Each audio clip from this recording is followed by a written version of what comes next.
Avez-vous déjà réfléchi à l'impact du café sur votre santé? Nous allons dévoiler les secrets de cette boisson populaire et clarifier toutes vos incertitudes. Dans cet épisode, nous examinerons en détail comment le café affecte différents organes, en soulignant particulièrement son rôle pour le foie, qui est l'un des organes clés de notre corps, fait peu connu. Le foie peut fonctionner pendant 600 ans, alors que la durée de vie du cœur et du cerveau est d'environ 300 ans. Cependant, nous accélérons souvent notre parcours de vie à 60. Si vous vous souciez de votre santé et souhaitez en savoir plus, laissez un like, et nous commencerons. Une vision réaliste suggère: renoncer au café quotidien prive votre corps de nombreux nutriments et oligo-éléments.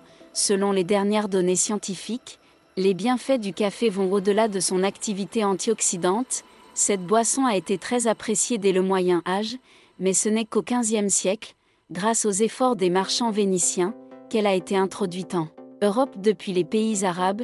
Vous pourriez être intéressé de savoir comment le café a atteint les États-Unis. Une des premières régions où le café est apparu au début du XVIIe siècle est les Caraïbes, en particulier la Martinique et la Jamaïque, où les Européens, notamment les Français et les Espagnols, ont commencé à cultiver des plantations de café. Les premiers arbres à café en Martinique ont été plantés en 1723 par Gabriel de Clieu à partir de grains apportés de Paris. Pendant et après la Révolution américaine, le café est devenu populaire comme alternative au thé, surtout après le Stamp Act et la Boston Tea Party en 1773, ce qui a conduit à une augmentation de sa popularité aux États-Unis. Avec l'urbanisation et la révolution industrielle, le café est devenu une partie intégrante de la culture américaine, et les cafés sont devenus des lieux où l'on pouvait apprécier cette boisson savoureuse de pays lointains. Aujourd'hui, nous apprécions le café pour son goût et son arôme, qui améliorent l'humeur, mais connaissons-nous tous ses bienfaits? Explorons cela ensemble. Le café n'est pas seulement une boisson populaire au parfum agréable, il est également une source de nombreux composants bénéfiques pour la santé, tels que la caféine, la trigonelline, des substances azotées, des lipides, des glucides, des acides organiques, des oligo-éléments et des vitamines. Une consommation régulière et modérée de café peut offrir des avantages significatifs pour l'organisme. Premièrement, la caféine, le principal composant actif du café, stimule le système nerveux central, ce qui favorise l'amélioration de la concentration, augmente la vigilance et renforce les fonctions cognitives, telles que la mémoire et la capacité d'apprentissage. Cela rend le café utile pour la prévention des troubles cognitifs, y compris la maladie d'Alzheimer et la démence.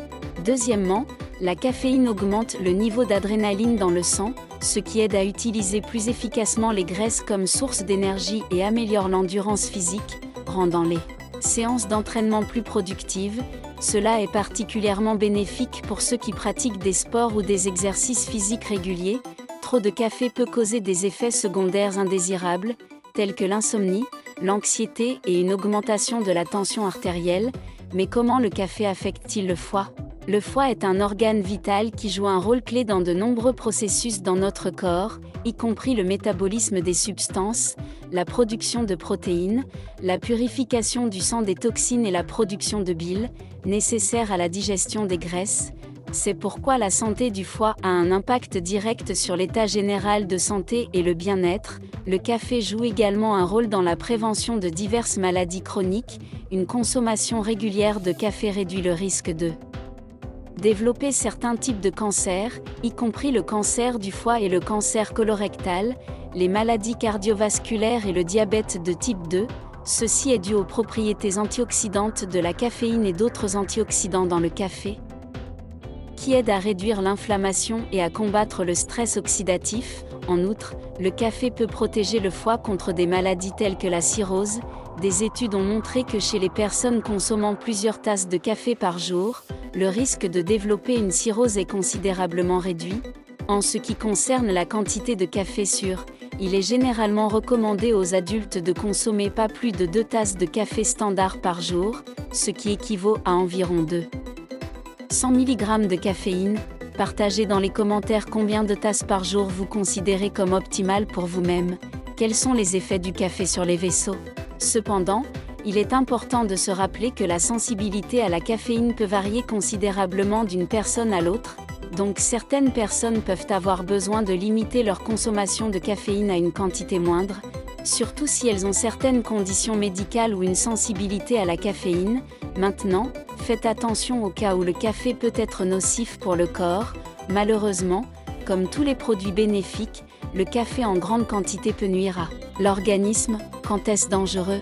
Bien que de nombreuses études soulignent l'impact positif d'une consommation modérée de café sur le foie, il existe des situations où le café peut avoir un effet indésirable. Il est important de comprendre que la consommation excessive de café peut entraîner certains risques, surtout si une personne a déjà certaines maladies du foie ou d'autres conditions médicales. Des problèmes peuvent survenir lorsque la consommation de café dépasse les limites recommandées, en particulier plus de 4 tasses par jour. Dans de tels cas, une teneur élevée en caféine peut augmenter la production de bile, ce qui parfois conduit à l'exacerbation de maladies chroniques, telles que la maladie des calculs biliaires. De plus, la caféine stimule le système nerveux, ce qui peut augmenter la production de certaines hormones affectant le foie et sa capacité à filtrer les toxines. Il convient également de noter que chez certaines personnes, le café peut intensifier les symptômes de la maladie de reflux gastro-œsophagien, ce qui peut indirectement affecter négativement l'état du foie, car une acidité gastrique accrue peut entraîner une charge supplémentaire sur les enzymes hépatiques. Les personnes atteintes de maladies cardiovasculaires, y compris la maladie coronarienne, la tachycardie ou l'hypertension, doivent être particulièrement prudentes avec la caféine. La caféine peut provoquer une accélération du rythme cardiaque et une augmentation temporaire de la tension artérielle, ce qui est indésirable dans ces conditions.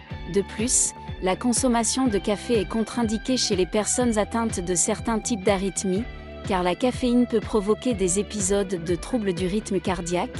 Les personnes atteintes de maladies de reflux gastro-œsophagien ou de maladies ulcéreuses de l'estomac et du duodénum peuvent également éprouver une aggravation des symptômes après avoir consommé du café. La caféine augmente l'acidité du jus gastrique, ce qui peut exacerber la douleur et l'inconfort. Les femmes enceintes sont conseillées de limiter leur consommation de caféine à 200 mg par jour, environ 1 à 2 tasses de café, car une consommation excessive est associée à un risque accru de fausses couches et à un faible poids corporel des nouveau-nés à la naissance. La caféine pénètre également dans le lait maternel et peut affecter l'état et le comportement des nourrissons allaités, causant de l'agitation et des troubles du sommeil. Pour les personnes atteintes de maladies chroniques des reins ou du foie, la consommation de grandes quantités de café peut exercer une pression supplémentaire sur ces organes, exacerbant l'évolution de la maladie sous-jacente. Il convient également de noter que certaines personnes présentent une intolérance individuelle à la caféine, qui peut se manifester par une accélération du rythme cardiaque, de l'anxiété, de l'irritabilité ou des maux de tête après avoir consommé du café. Dans de tels cas, il est recommandé d'éliminer complètement ou de minimiser la consommation de caféine. Il est toujours important de se rappeler le sens de la mesure et la nécessité d'écouter les signaux de son propre corps. Si vous n'êtes pas sûr de l'effet du café sur votre état de santé, il est préférable de consulter un médecin. En conclusion, le café est une boisson saine, polyvalente et savoureuse qui a un impact global sur tout le corps. Grâce à lui, vous pourrez prévenir de nombreuses maladies, être plus vigilant et actif. Si vous souhaitez varier le goût, l'arôme et l'odeur, ajoutez un peu de miel, une tranche de citron ou de la cannelle à votre café. Abonnez-vous à notre chaîne, aimez et partagez la vidéo avec vos amis. Vos commentaires aideront à rendre nos vidéos encore meilleures. Merci pour votre soutien et à bientôt dans les prochains épisodes.